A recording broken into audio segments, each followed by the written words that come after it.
മാതാവിനും തിരുകുമാരനും എൻ്റെ ജീവിതം മുഴുവൻ ഞാൻ നന്ദി. എൻ്റെ പേര് റീജ. ഞാൻ മറ്റൂർ ഇടവകയെന്നാണ് വരുന്നത്.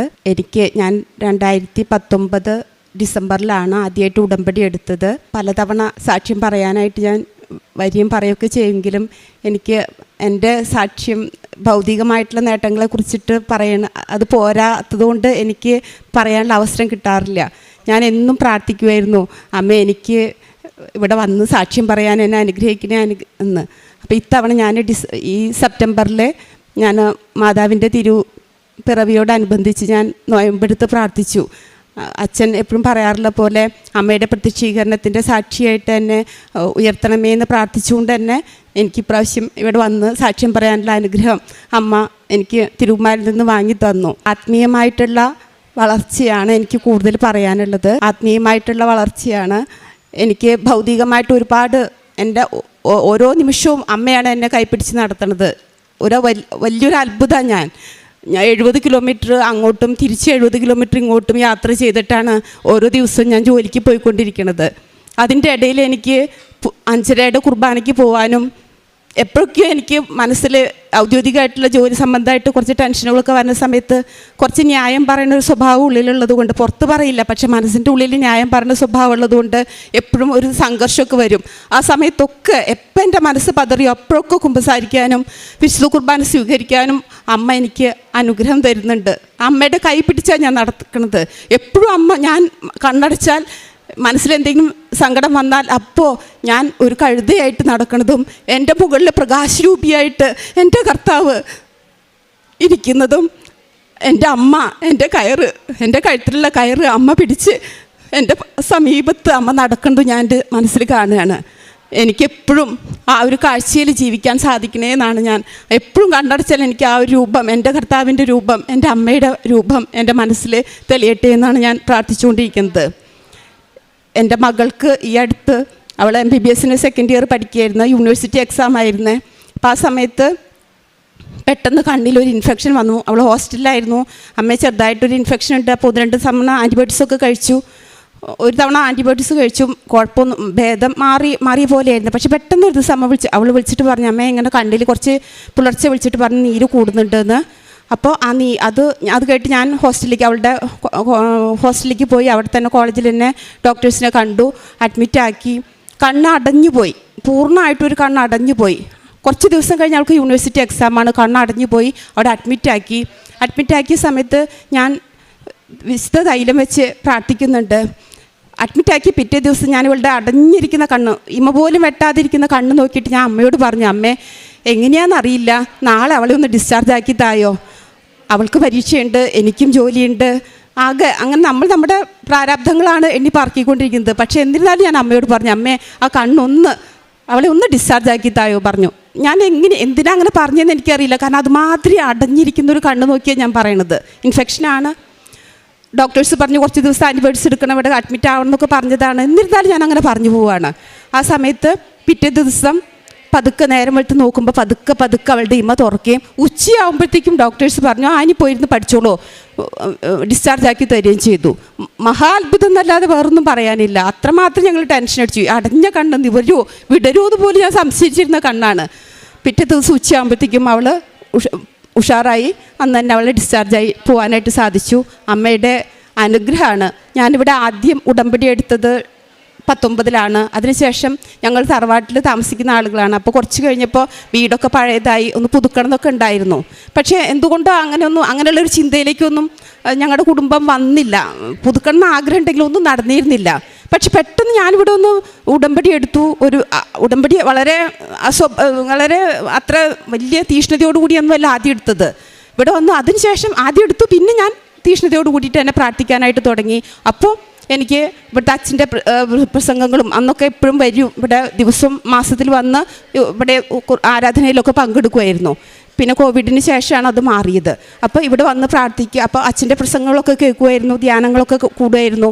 അപ്പം ഞാൻ ആ തവണ ഒരു ഉടമ്പടി എടുത്ത് പുതുക്കുന്ന സമയത്ത് മനസ്സിൽ വെറുതെ ഒരു ചിന്ത പോയി. അതല്ലാണ്ട് ഞാൻ ഉടമ്പടിയിൽ വയ്ക്കുകയൊന്നും ചെയ്തിരുന്നില്ല.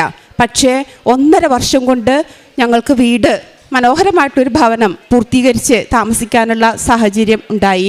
ഞാൻ ഇവിടുത്തെ കൃപാസനം ഉപ്പും അതുപോലെ തന്നെ കാശ് രൂപവും ഒക്കെ ഞാൻ വീട് പണിയുടെ തറയിൽ അമ്മയെ വിളിച്ച് വിശ്വാസപ്രമാണം ചൊല്ലി പ്രാർത്ഥിച്ച് ആണ് അത് ചെയ്തിട്ടുള്ളത്. പിന്നെ ഈ തിരക്ക് പിടിച്ച യാത്രയിൽ ഇടയ്ക്കിടയ്ക്ക് എനിക്ക് വീഴ്ച ഉണ്ടാവാറുണ്ട്. കൈകാലൊക്കെ ഇടയ്ക്കിടയ്ക്ക് പൊട്ടും. ഞാൻ എല്ലാ തവണയും വീണിട്ട് തിരിച്ച് എൻ്റെ വീട്ടിൽ വന്ന് അമ്മേനെ പ്രതീക്ഷിച്ചിട്ടുള്ള അവിടെ വന്നിരുന്ന് പറയും, അമ്മ എല്ലാം ഒന്നും പൊട്ടിണ്ടാവല്ലേട്ടാ. ഞാൻ വിശുദ്ധ തൈലം എടുത്ത് കുരിശ് വരച്ച് പറയും, അമ്മ വേദനിച്ചോട്ടെ, പക്ഷേ എല്ലാം ഒന്നും പൊട്ടിണ്ടാവല്ലേട്ടാന്ന്. എപ്പോഴും നീര് വന്ന് വിങ്ങി വീർത്തിരിക്കുന്ന കൈയാണെങ്കിലും എക്സ്റേ എടുത്ത് കഴിയുമ്പോൾ എല്ലിനൊന്നും കുഴപ്പമുണ്ടാവില്ല. അപ്പം അമ്മ ചെറിയ ചെറിയ സഹനങ്ങളൊന്നും നമുക്ക് അതിലൂടെ എനിക്ക് കൂടുതൽ അമ്മയിലേക്ക് അടുക്കാനായിട്ടുള്ള അവസരം അമ്മ എനിക്ക് എപ്പോഴും തരുന്നുണ്ട്. പിന്നെ എൻ്റെ മകനും അവനും ഇവിടെ വന്ന് പ്രാർത്ഥിച്ചിട്ട് അവൻ ബിടെക് കഴിഞ്ഞിട്ട് ഗെയിമിങ്ങിലായിരുന്നു അവൻ വർക്ക് ചെയ്തുകൊണ്ടിരുന്നത്. എന്തുകൊണ്ടോ ഗെയിമിങ് നമുക്കൊരു വിഷമമായിരുന്നു. അവൻ ഗെയിമിങ്ങിലേക്ക് അവൻ്റെ താല്പര്യമാണെങ്കിലും നമ്മുടെ മനസ്സിലൊരു ഗെയിമിങ് അത്ര താല്പര്യം ഉണ്ടായിരുന്നില്ല. പക്ഷേ ഗെയിമിങ്ങിന് വലിയൊരു സ്കോപ്പ് കുറഞ്ഞൊരു സമയത്ത് വിദേശത്തേക്ക് പോകാൻ അത്ര താല്പര്യമില്ല. ഇവിടെ തന്നെ പിടിച്ചു നിൽക്കാനുള്ള ശ്രമത്തിൻ്റെ ഇടയിൽ അവൻ പതുക്കെ എയുടെ ഒരു PG സർട്ടിഫിക്കേഷൻ ചെയ്യുകയും അതിന് തുടർന്ന് അവന് ഒരു കമ്പനിയിൽ നല്ലൊരു കമ്പനിയിൽ ട്രെയിനി ആയിട്ട് ഇപ്പോൾ ചേരാനും സാധിച്ചു. അമ്മയുടെ മാത്രം ഞാൻ സെപ്റ്റംബർ 1 അമ്മേ എന്നൊന്ന് പറഞ്ഞിട്ടേ ഉണ്ടായിരുന്നുള്ളൂ. സെപ്റ്റംബർ 1-ാം തീയതി തന്നെ അവനെ ആ ട്രെയിനി ആയിട്ടാണെങ്കിലും ആ കമ്പനിയിൽ 3 മാസം കഴിയുമ്പോൾ 3-6 മാസം കഴിയുമ്പോൾ ചിലപ്പോൾ അവർ അവിടെ തന്നെ എടുക്കാനും സാധ്യതയുണ്ട്. പക്ഷേ ഞാൻ പൂർണ്ണമായിട്ടും അമ്മയ്ക്ക് വിട്ടുകൊടുത്തിരിക്കുകയാണ്. അമ്മയാണ് വഴി നടത്തുന്നത്. കാരുണ്യ പ്രവർത്തികളായിട്ട് ഞാൻ സാമ്പത്തികമായിട്ട് പിന്നിലേക്ക് നിൽക്കുന്ന കുട്ടികൾക്ക് പഠിക്കാനുള്ള സാഹചര്യം, പഠന ഉപകരണങ്ങളും അതുപോലെ തന്നെ മറ്റ് കുട്ടികൾക്കായിട്ടാണ് ഞാൻ കൂടുതൽ ചെയ്യാറുള്ളത്. അപ്പോൾ അവർക്ക് പിന്നെ വസ്ത്രമായിട്ടും ഒക്കെ കൊടുക്കാറുണ്ട്. പിന്നെ റെയിൽവേ സ്റ്റേഷൻ്റെ അവിടെയൊക്കെ ഭക്ഷണം കൊടുക്കാനായിട്ട് ശ്രമിക്കാറുണ്ട്, പൈസ കൊടുക്കാറുണ്ട്.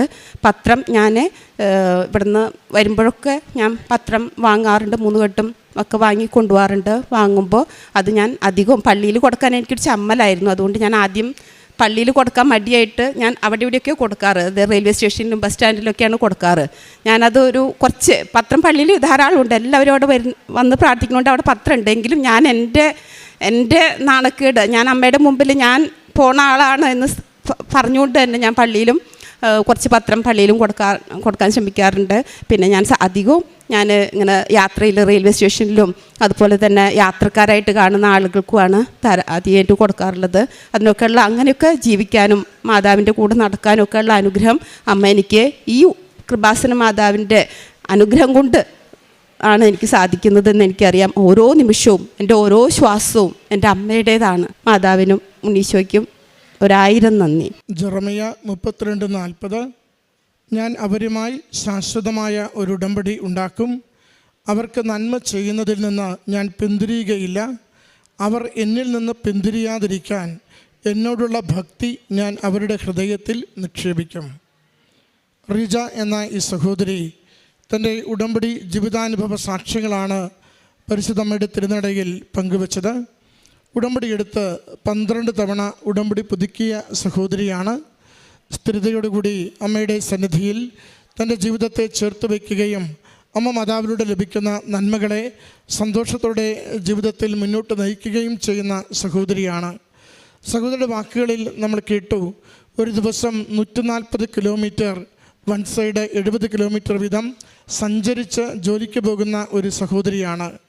70 കിലോമീറ്റർ ഒരു വശത്തേക്ക് ഒരു ദിശയിലേക്ക് യാത്ര ചെയ്യുവാനുള്ളപ്പോഴും അനുദിന ദിവ്യബലി മുടങ്ങാതെ പങ്കുചേരുന്നു എന്നത് എത്ര കണ്ട് ത്യാഗവും വിശ്വസ്തതയുമുള്ളൊരു തീരുമാനം ജീവിതത്തിലെടുത്തത് കൊണ്ട് സംഭവിക്കുന്നതാണെന്ന് നമുക്കറിയുവാൻ പറ്റും.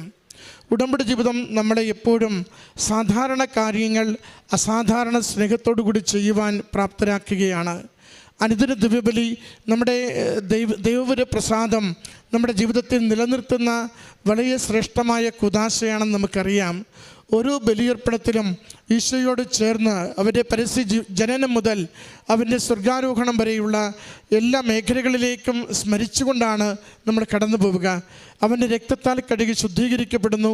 അവൻ്റെ തിരുശരീര രക്തങ്ങളാൽ നമ്മൾ പരിപോഷിപ്പിക്കപ്പെടുകയും ചെയ്യുന്നു. ഒരു ബലി നമ്മുടെ അനുദിന ജീവിതത്തിൻ്റെ ശക്തിയും ഓജസ്സുമായി തീരും വിധം അതിൽ പങ്കുചേരുവാനുള്ള പുതിയ ഉണർവും പുതിയ ബോധ്യവുമാണ് ഉടമ്പടി ജീവിതത്തിലൂടെ നമുക്ക് കൈമാറി കിട്ടുക. അതുപോലെ തന്നെയാണ് കുമ്പസാരം എന്ന കുദാശ.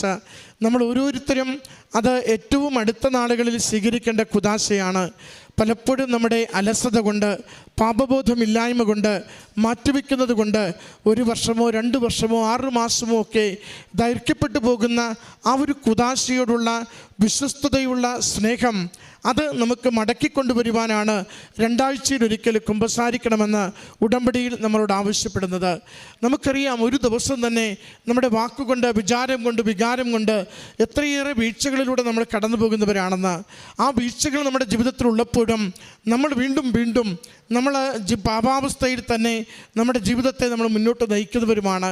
അതുകൊണ്ട് ഉടമ്പടിയിൽ ജീവിക്കുന്നത് ഒരു പുതിയ ജനതയാണ്, ദൈവത്തിന് ഉടമപ്പെട്ടൊരു ജനതയാണ്, ദൈവസ്നേഹം നിറഞ്ഞൊരു ജനതയാണ്.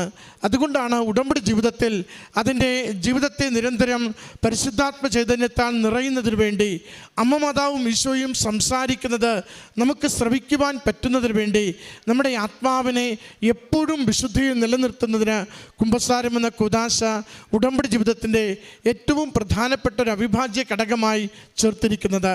നമ്മൾ വചനം വായിക്കുമ്പോൾ ദൈവം നമ്മളോട് സംസാരിക്കുകയാണ്.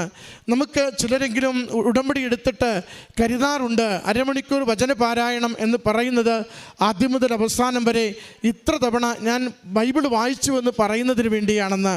ഒരിക്കലും ഉടമ്പടിയിലെ വചനവായന അതിനു വേണ്ടിയുള്ളതല്ല. നമുക്ക് ഉടമ്പടിയിലുള്ള ദൈവവചന പാരായണം പ്രാർത്ഥനാപൂർവകമായ വചനപാരായണമാണ്. നമ്മൾ ദൈവസ്വരം ശ്രമിക്കുന്നതിന് വേണ്ടി, ദൈവം നമ്മളോട് സംസാരിക്കുന്നതിന് വേണ്ടി വായിച്ച വചനം തന്നെ ആവർത്തിച്ച് വായിക്കുമ്പോൾ അതിൻ്റെ പുതിയ കാഴ്ചപ്പാടുകൾ, ദൈവികമായ സന്ദേശങ്ങൾ നമ്മുടെ ആത്മീയ ജീവിതത്തെ ബലപ്പെടുത്തുന്നതിന് വേണ്ടിയാണ് നമ്മൾ ബൈബിൾ വായിക്കുന്നത്. അത് സാവധാനം പ്രാർത്ഥനാപൂർവം എന്നോട് വചനത്തിലൂടെ സംസാരിക്കണമേ എന്ന് പ്രാർത്ഥിച്ചുകൊണ്ട് നാം ചെയ്യുന്നൊരു കർമ്മമാണ്. ഓർക്കണം, നമ്മൾ ഉടമ്പടി ജീവിതത്തിൻ്റെ നമ്മുടെ ആത്മീയ മേഖലകളിലേക്ക് നൽകിയിരിക്കുന്ന ഓരോ കാര്യവും അത് നമ്മുടെ ജീവിതത്തെ കുറേ കൂടി വിശുദ്ധിയുള്ളതാക്കുവാനാണ്. ഒരു ദിവസം നമ്മൾ തുടങ്ങുന്നത് പോലും ഇന്ന് ഡെയിലി ബ്രെഡ് കൂടിക്കൊണ്ടാണ്. അച്ഛൻ നമുക്ക് വേണ്ടി പ്രാർത്ഥിക്കുന്നു. നമ്മുടെ ഈ ദിവസത്തെ മുഴുവൻ കാര്യങ്ങളെയും അമ്മ മാതാവിലൂടെ ഈശോയുടെ കരങ്ങളിലേക്ക് സമർപ്പിക്കുന്നു. തിന്മയുടെ സ്വാധീനങ്ങളിൽ നിന്ന് സംരക്ഷിക്കുവാൻ നമ്മളെ സഹായിക്കുന്നു. ഇന്ന് ഇറങ്ങി പുറപ്പെടുന്ന ജീവിത വിഷയങ്ങളുടെ മേൽ ദൈവിക തീരുമാനം ലഭിക്കുന്നതിന് വേണ്ടി, തടസ്സങ്ങൾ മാറുന്നതിന് വേണ്ടി നമ്മളെ പ്രത്യേകമാവിധം അമ്മയ്ക്കും ഈശോയ്ക്കും സമർപ്പിക്കുകയും ചെയ്യുന്നു. ഈ ആലയത്തിൽ ജീവനോടെ പ്രത്യക്ഷപ്പെട്ട അമ്മ മാതാവ് നമ്മുടെ ജീവിത വഴികളിൽ സാന്നിധ്യമായി കൂടെ നിന്നുകൊണ്ട് പോകേണ്ട വഴി പറയുന്നു, നാം ചെയ്യേണ്ട കാര്യങ്ങൾ പറയുന്നു. നമുക്കുള്ള ക്ലേശങ്ങൾ അത് കുറച്ചു തരുന്നതിന് വേണ്ടി നമുക്ക് ഭാരങ്ങൾ ലഘൂകരിച്ച് ദൈവ സാന്നിധ്യത്തെ നമുക്ക് ഉറപ്പുവരുത്തുകയും ചെയ്യുന്നു. നാം ആ ദിവസം മുഴുവനും ഒന്ന് പരിശോധിക്കുമ്പോൾ നമുക്കറിയാം, നമ്മുടെ ആത്മാവിൻ്റെ ജീവിതത്തെ കൂടുതൽ ബലപ്പെടുത്തുന്നതിന് നമുക്ക് വചനത്തിൻ്റെ ധ്യാനമുണ്ട്.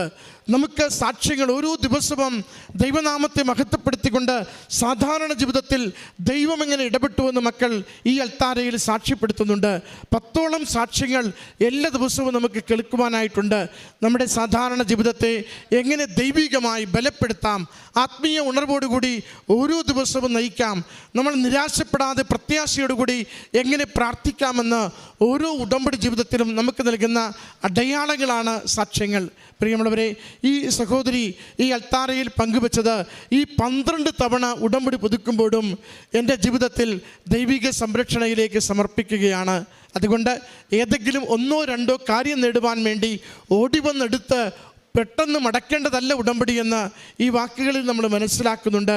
നമുക്ക് ഒഴിവ് കഴിവ് പറഞ്ഞ് ഉടമ്പടിയുടെ അടിസ്ഥാന കാര്യങ്ങളിൽ നിന്നും അലസതയോടെ മാറുവാനുള്ളതല്ല ഉടമ്പടി ജീവിതമെന്നും സഹോദരിയുടെ വാക്കുകളിൽ നമ്മളോട് പറയുന്നുണ്ട്. ഉടമ്പടി ജീവിതത്തിന് ഒരു ത്യാഗം വേണം, ഉടമ്പടി ജീവിതത്തിന് ഒരു ദൈവസ്നേഹം വേണം, ഉടമ്പടി ജീവിതത്തിന് നിലനിൽപ്പോടുകൂടി മുന്നോട്ട് പോകുവാൻ ദൈവികമായ ഒരു ചൈതന്യം, കൃപ നമുക്ക് ആവശ്യമാണ്. അതുകൊണ്ട് പ്രാർത്ഥിക്കേണ്ടത്, ഉടമ്പടിയിൽ ആഴപ്പെടുവാൻ എന്നെ സഹായിക്കണമേ. വിശ്വാസം വിശ്വസ്തതയായി വളരുന്നതിന് വേണ്ടി എൻ്റെ വിശ്വാസത്തെ നീ ആഴപ്പെടുത്തണമേ. ഞാൻ പ്രാർത്ഥിക്കുന്നത് എന്തെന്ന്, ഞാൻ വചനത്തിൽ വായിക്കുന്നത് എന്തെന്ന്, ഞാൻ നിൻ്റെ സന്നിധിയിൽ സമർപ്പിക്കുന്ന നിയോഗം എന്തെന്ന് തിരിച്ചറിഞ്ഞ് സമർപ്പിക്കുവാൻ എന്നെ നീ സഹായിക്കണമേ എന്ന് ഉടമ്പടിയോട് നമ്മൾ വിശ്വസ്തരാണോ? നമ്മുടെ അനുദിന ജീവിതത്തിൻ്റെ ഏതൊരു വിഷയത്തിന്മേലും ദൈവികമായ തീരുമാനം നൽകിക്കൊണ്ടിരിക്കും. ഈ അമ്മയ്ക്ക്, മകൾക്ക്, കുടുംബത്തിന്, അമ്മ പ്രാർത്ഥിച്ച മറ്റു വ്യക്തികൾക്ക് ലഭിച്ച എല്ലാ അനുഗ്രഹങ്ങൾക്കും അമ്മ മാതാവിനും തിരുക്കുമാരനും നന്ദി പറഞ്ഞുകൊണ്ട് കരങ്ങളടിച്ച് ഈ സാക്ഷ്യം നമുക്ക് സമർപ്പിക്കാം.